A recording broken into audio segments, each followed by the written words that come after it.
భయపెట్టే తెలుగు హారర్ కథ చీకటి బంగ్లా రహస్యం. పల్లెటూరి చివర్లో ఒక పాత శిథిలమైన బంగ్లా ఉండేది. అర్ధరాత్రి వేళ అందులో నుంచి ఏడుపుల శబ్దాలు వినిపించేవట.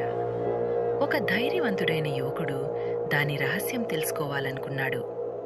పౌర్ణమి రోజు తలుపులు తెరుచుకుని లోపలికి అడుగుపెట్టాడు. లోపలంతా దుమ్ము, సాలెగూళ్లతో నిండి భయంకరమైన నిశ్శబ్దం ఆవరించి ఉంది. అకస్మాత్తుగా వెనుక నుంచి ఎవరో గట్టిగా గాలి పీల్చిన శబ్దం వినిపించింది.